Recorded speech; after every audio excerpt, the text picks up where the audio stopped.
1997. Advances in biotechnology were helping people improve their physical and mental abilities to an amazing degree.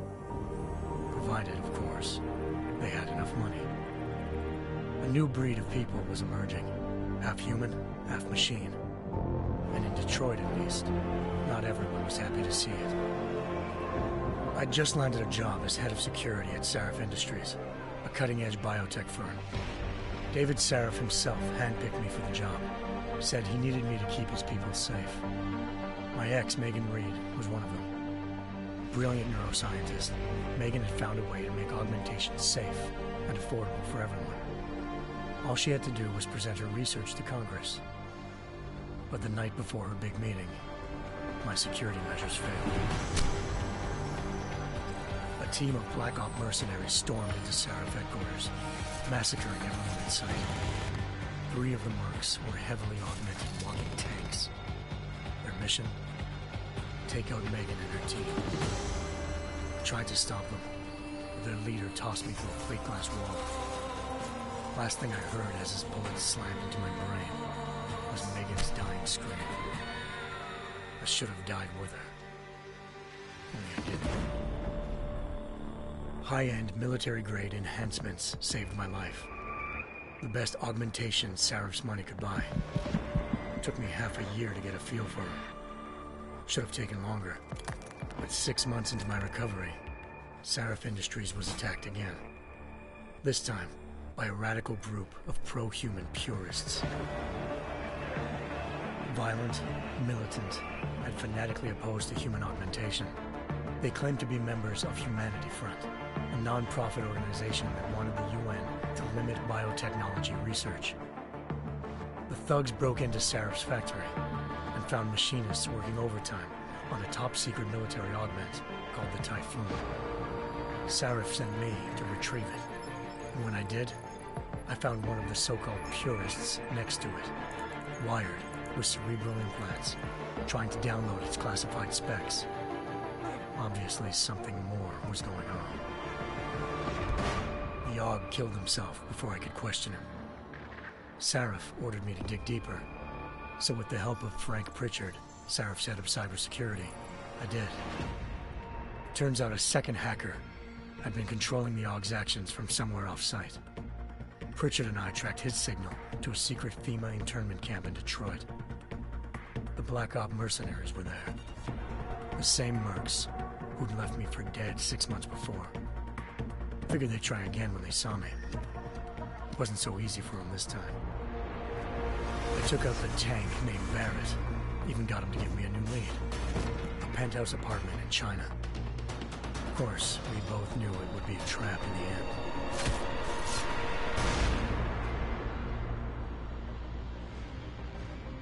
Hengsha Island, China. Home to a city so crowded, they had to build a second city on top of it. Trying to find clues in Hengsha wouldn't be easy. Lucky for me, I wasn't alone. Farida Malik, Sarif Industries' ace pilot, had lived in Hengsha before.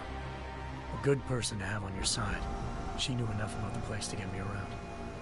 Malik dropped me in the lower city, close to the penthouse Barrett had told me about. Bell Tower Associates, a private security firm under contract to the Chinese government, had agents tossing the suite when I arrived. Just not for the reason I'd been expecting. Turns out the man who lived there was a criminal hacker named Van Bruggen. The same hacker who'd been remotely controlling the AUG in Sarif's factory. Van Bruggen's panicked decision to force the man to commit suicide had been a mistake. Now his mercenary partners were gunning for him, and I needed to find him before they did. Locating Van Bruggen meant playing nice with the Triads, Hengsha's organized crime lords. They had the hacker holed up inside a low-rent capsule hotel. By the time I found him, Van Bruggen had no qualms giving up the woman who hired him. Zhao Yunru, president of the Taiyang Medical Corporation. According to Van Bruggen, Zhao wanted to monopolize the augmentation industry and had hired Black Op mercenaries to destabilize her competition. Sarif Industries was at the top of her list. To prove this, I needed to get inside TYM and grab a surveillance hologram off a server.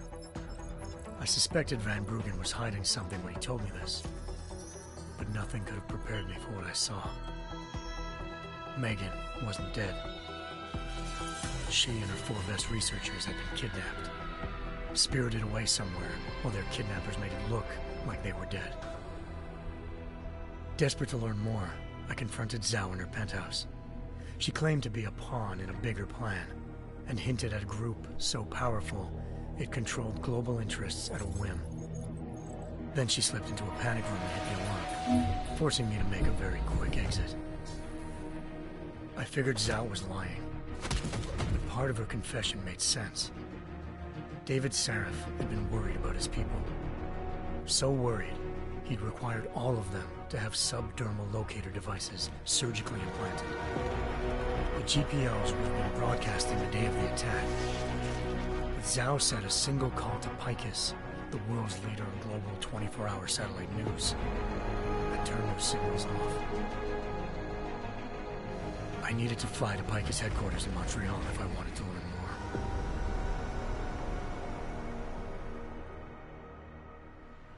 Eliza Cassan, Picus Communications' First Lady of News. Malik thought I was reaching when I told her Eliza was involved in this. The world's most famous news anchor, working with a mercenary hit squad. But when I confronted Cassan in her office, she freely admitted to jamming Detroit's satellites the night Megan's team had been taken. Said she's just been following her commands. I suspected she wanted to say more. But Black Op mercenaries showed up looking to shut us both down. And just like that, the Eliza I'd been talking to disappeared. The Mercs were led by an augmented killer I'd crossed paths with twice before. Fedorova, a woman who'd made silence her best friend. She waited for me to track Eliza's transmission to a secret server room underneath the Picus complex, then jumped me from behind. A deadly fight ensued. I made sure she never moved silently again. With Fedorova down and no one left to keep Eliza quiet, she reappeared. Turns out Picus's First Lady of News wasn't a lady at all. She was a sophisticated AI program, engineered to monitor data streams and control what people believed. Eliza told me the Mercs had brought in a Humanity Front doctor named Isaiah Sandoval to remove the scientist's implanted tracking devices while Detroit's satellites were down. She also told me to speak to David Sarif if I wanted to learn more. By the time Malik and I got back to Detroit, tensions between normal and augmented citizens had reached a flashpoint. Riots were breaking out in several cities. The UN was being urged to intervene. Sarif was trying hard to convince Hugh Darrow, the inventor turned philanthropist who'd once been a leading proponent of enhancement technologies, to help stop a possible regulatory vote. Sarif had a lot riding on Darrow. Megan's discovery would have given millions of people the chance to evolve beyond their normal human abilities, and at the same time catapulted Sarif Industries to the top of the Fortune 500. According to Sarif, Megan's kidnappers knew this, and didn't want people evolving unless they controlled how it was done. He called his enemies Illuminati, and urged me to keep searching. Determined to do so, I tracked down Sandoval via America's most outspoken augmentation opponent, Bill Taggart, Sandoval's boss and founder of Humanity Front. Sandoval admitted to operating on Megan's team when I confronted him, but said he hadn't removed their GPLs. He'd merely switched them to a different frequency. Pritchard was able to trace one of the signals to China. Malik and I immediately took off in pursuit. Unfortunately, the Illuminati were one step ahead.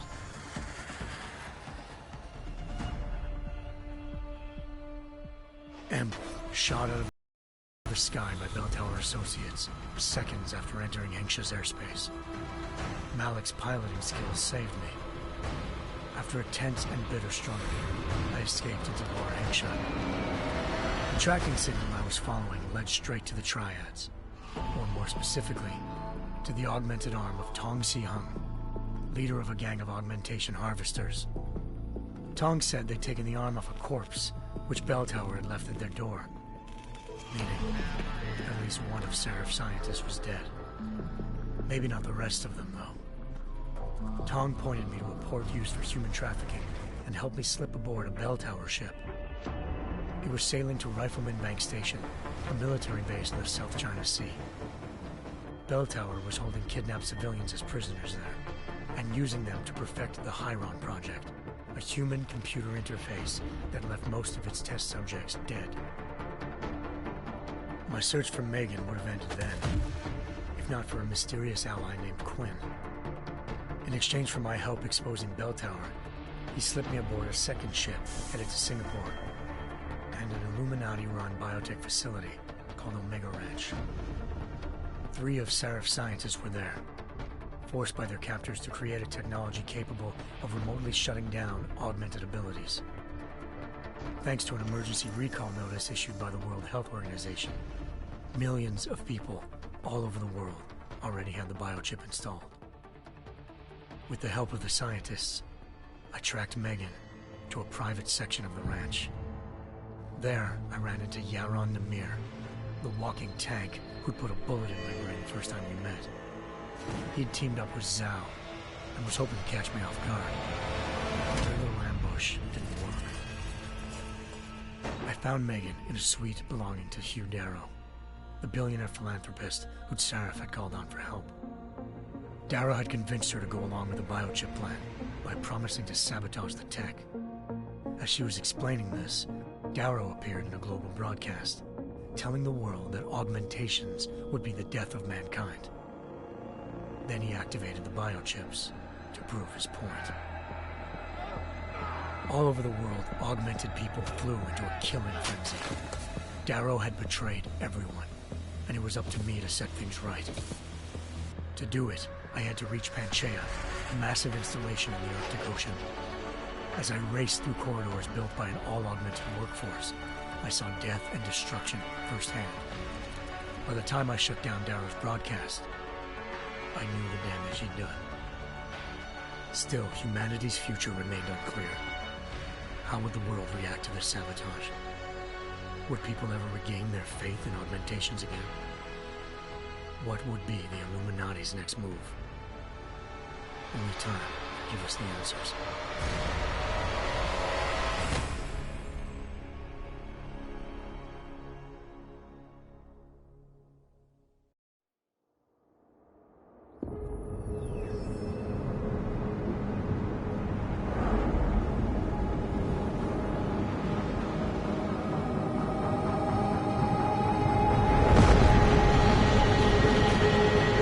I once thought I could save the world. Now look at it.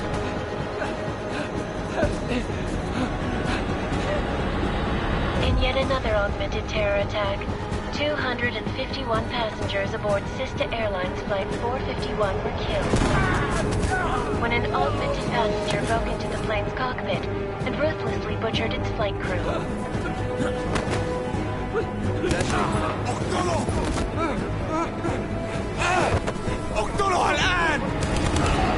Details recovered from the black box recorder suggest that the man may have been suffering flashbacks to the AUG incident.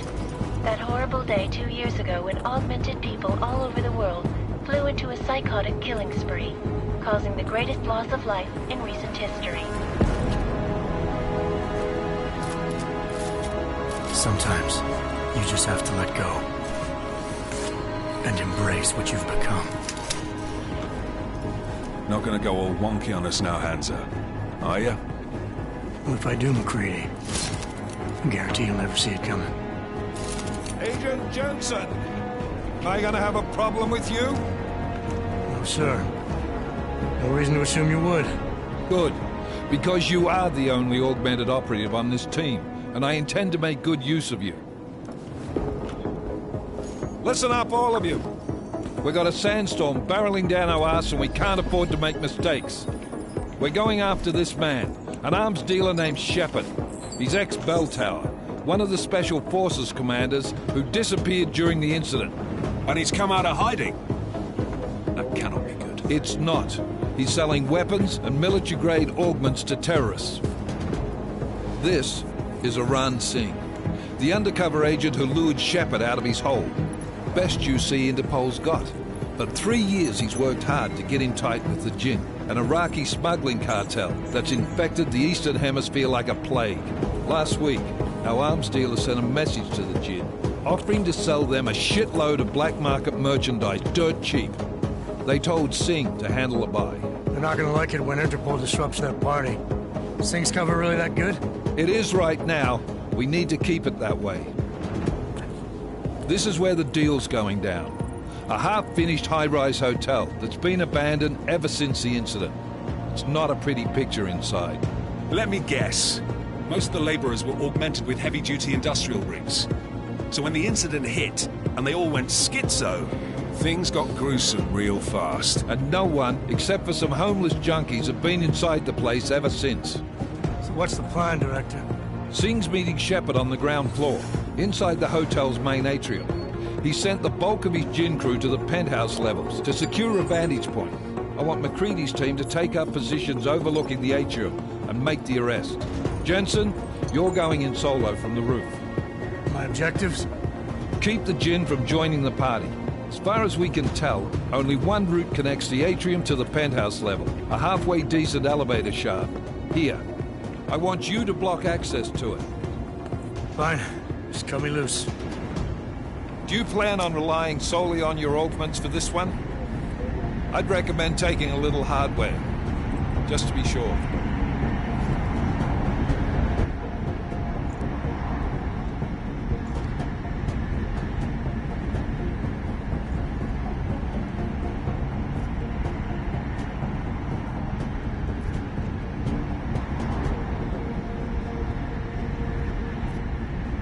I'm not leaving my 6 exposed. Give me something lethal. Your call, but Singh's undercover in all this. So watch your fucking sights. What about range? There's lots of wide spaces and high ceilings in there, but a number of tight and constrained rooms too. So it's a crapshoot, really.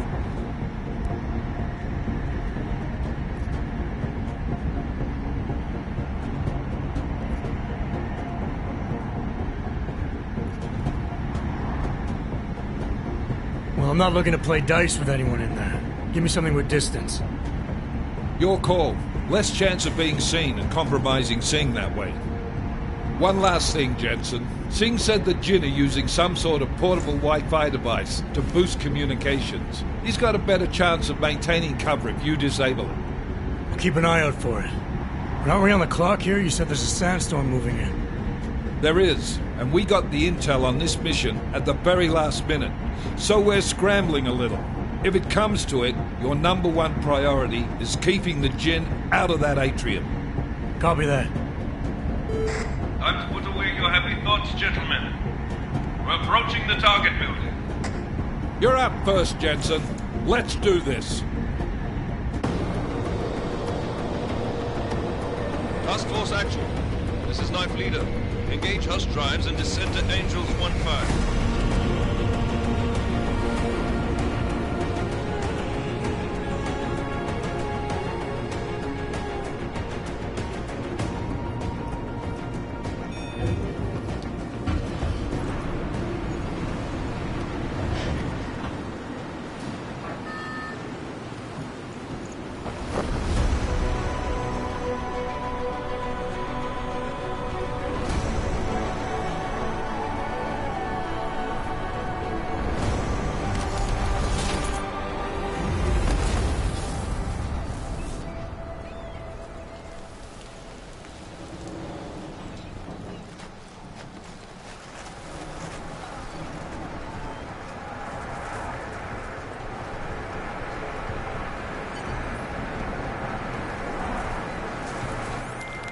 Team leader, this is Jensen. I'm on the roof. Solid copy. Move into the building. The access route you need to block is at the far end of the penthouses. And keep in mind, the direct route might not be the easiest one. Roger that. McCready will advise once his team is on the ground. Miller out.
Jensen, we're moving through... Oh, fuck!